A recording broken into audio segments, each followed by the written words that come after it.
Bonjour à tous, c'est un plaisir à chaque fois de vous retrouver dans cette émission. L'invité du jour, l'Association gabonaise des usagers des banques, lance ses activités en organisant la première édition de la semaine de l'éducation financière du 24 au 27 juillet 2023 à Libreville. Et pour plus de détails, nous recevons le président de l'Association gabonaise des usagers des banques, Nzengue Bomba Gildas, qui est aussi le promoteur de la semaine de l'éducation financière, qui va nous donner plus de détails, et notamment la vision de cette association sur ce plateau de Gabon 24. C'est notre invité, vous l'avez compris, du jour. Bonjour Nzengue Bomba Gildas, bienvenue sur Gabon 24. Bonjour Sabrina, merci de me recevoir sur votre plateau. C'est un plaisir partagé, j'imagine bien. Bien sûr. Merci. Très bien. Alors nous allons tout de suite parler de cette structure. Comment est-elle née? Depuis quand existe l'AGUB? Le président, parlez-nous de cette association. Alors, l'Association gabonaise des usagers des banques est une association née en 2016, mais qui a pu obtenir sa reconnaissance officielle par l'État gabonais au courant 2022. Très bien.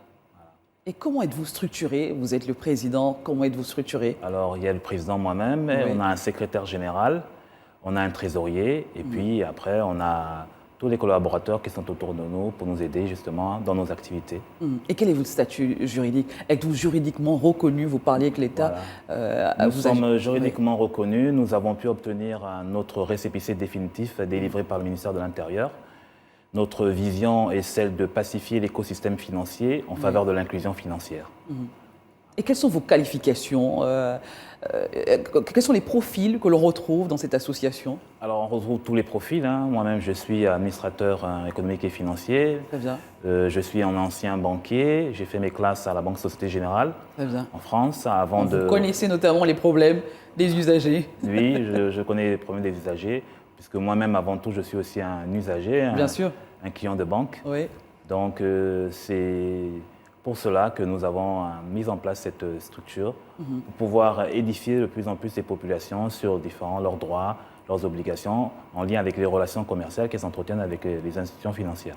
Très bien. Et quelle est aujourd'hui votre feuille de route? Des sondages, des études globaux, j'imagine bien un rapport, une expertise, justement par rapport au comportement, aux habitudes des usagers des banques. Comment est née cette association? Tout est parti de quoi?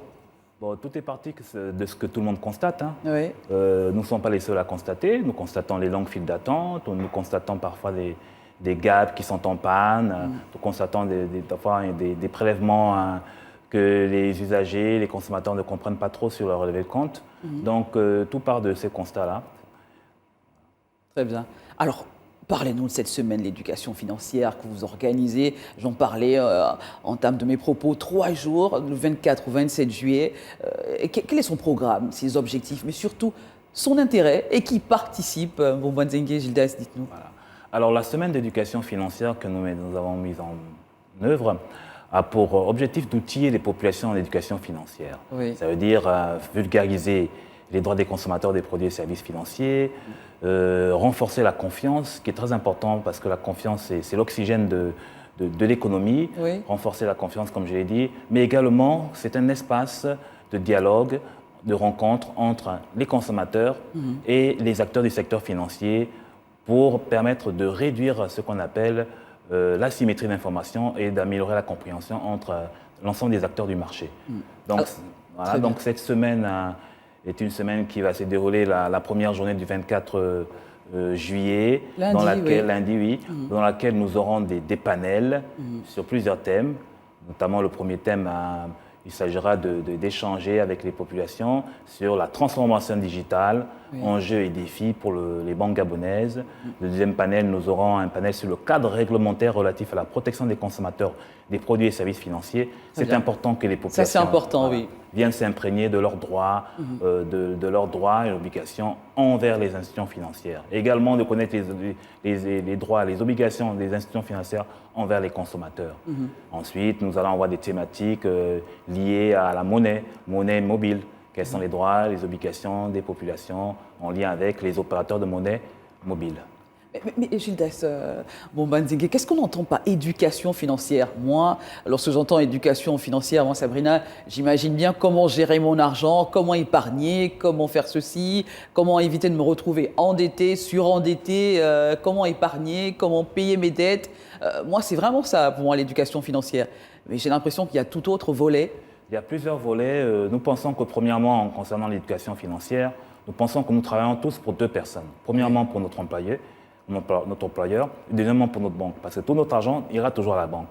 Donc il est important que nous puissions savoir comment celui qui garde notre argent l'utilise, quelles sont les techniques bancaires auxquelles nous devons faire face et pour pouvoir mieux gérer cet argent avant d'aller dans ce qu'on appelle la gestion de la finance personnelle. Il faut comprendre comment les institutions financières fonctionnent, ne pas faire des confusions entre une banque, une microfinance, une fintech ou une assurance. Alors, je vous demandais qui participe et quel est l'intérêt d'organiser tout cela. Alors, l'intérêt d'organiser tout cela, c'est celle de participer à cet axe numéro 1 de la stratégie régionale d'inclusion financière édictée par la Banque centrale. Cet axe numéro 1, c'est lequel? C'est celui de l'éducation financière, de la protection des consommateurs. Pourquoi? Pour que nous allions tous vers ce qu'on appelle l'inclusion financière. L'inclusion financière, c'est donner l'accès à la majorité des populations les plus défavorisées, à accès à des produits et services bancaires à moindre coût. Donc l'objectif de tout cela, c'est de renforcer la confiance, renforcer la compréhension des clients, renforcer l'inclusion financière au bénéfice du pays. Alors, tout le monde est invité, c'est gratuit. Voilà, tout le monde est invité, notamment les consommateurs, les étudiants, les professions libérales, les fonctionnaires, les travailleurs du secteur privé, les PME et PMI. Tout le monde est invité. Nous allons avoir des intervenants qui viendront de nationaux, bien sûr, et des internationaux. Nous allons avoir l'intervention du professeur Yvette Rachel Kallio du Cameroun, qui est professeur en droit agrégé au CAMES. Nous allons avoir l'intervention de M. Jean-Claude Cassé, qui nous vient de Côte d'Ivoire, qui est lui-même président du Parlement africain de la société civile.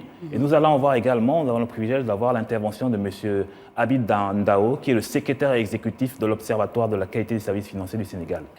Les gens aiment aller à la banque. Comment l'expliquez-vous, ces files d'attente à chaque fin du mois, alors qu'il y a quand même plein de processus autour qui ont été mis pour faciliter les choses?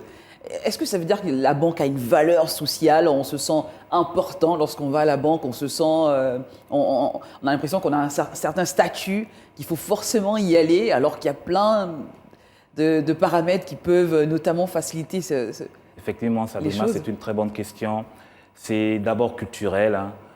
C'est vrai que quand on a un compte en banque, on se sent intégré dans la société. Oui. Mais après, il va falloir s'adapter aux différents mouvements, notamment la transformation digitale, qui fait qu'aujourd'hui, le nombre de smartphones a évolué et que tout le monde est un peu dans le numérique. Donc, c'est pourquoi nous avons mis en place aussi cette thématique sur la transformation digitale qui va permettre aux populations de savoir qu'aujourd'hui, elles peuvent rester chez elles tout en faisant des transactions depuis leur téléphone portable. Très bien.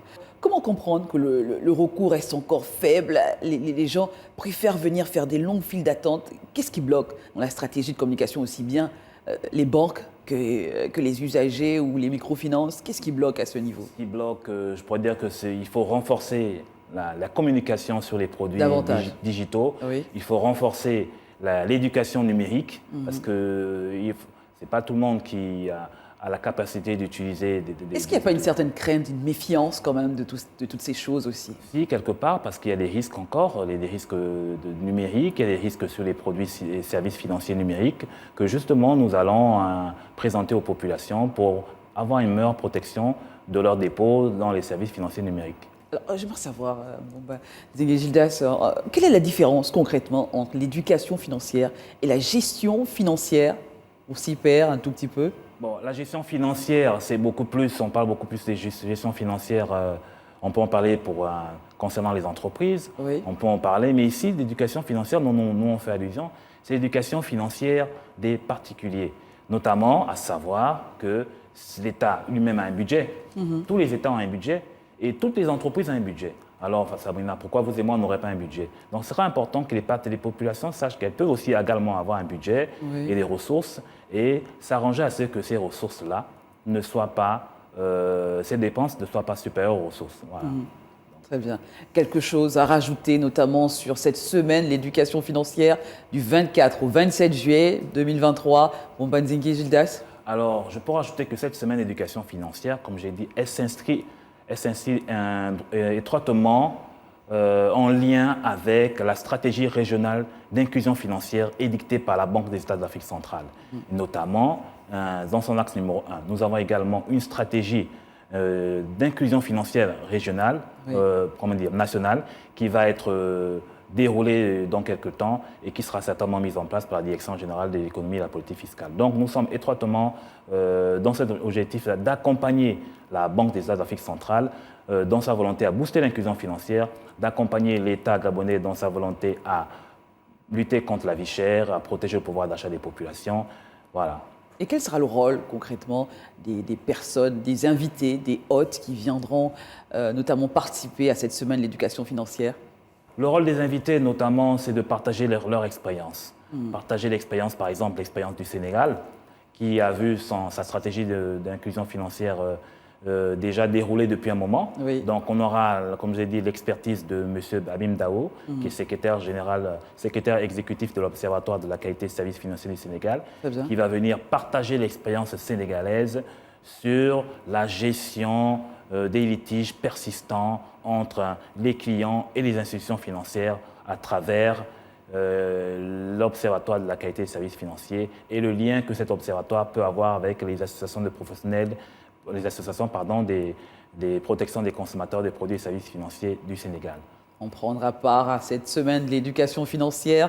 Merci Ndengue Mbomba Gildas d'avoir été notre invité du jour. On espère vous revoir avec un bilan de cette semaine, pourquoi pas, ou une autre semaine qui sera tantôt organisée l'année prochaine ou bientôt. Oui, bien sûr. Merci Sabrina pour m'avoir donné l'occasion aujourd'hui d'édifier la population. Et j'appelle les populations à venir nombreux assister à cet événement, cette première édition, pour être mieux édifiées sur leurs droits en lien avec les relations qu'elles entretiennent avec les institutions financières. Et surtout que c'est gratuit du côté des Liconiens. À très bientôt. Vous revenez quand vous voulez. Cette tribune est la vôtre.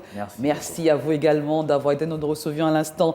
Ndengue Mbomba Gildas, qui est le président de l'Association gabonaise des usagers des banques et promoteur de la semaine de l'éducation financière qui se tient du 24 au 27 juillet 2023 du côté de l'ex-Liconia en Gonje. N'hésitez pas à vous rendre sur les différentes pages de cette association pour en savoir davantage et y aller. Et surtout, ça a l'air très intéressant. L'aventure se poursuit avec un nouvel invité sur ce plateau de Gabon 24 et restez en compagnie de nos programmes.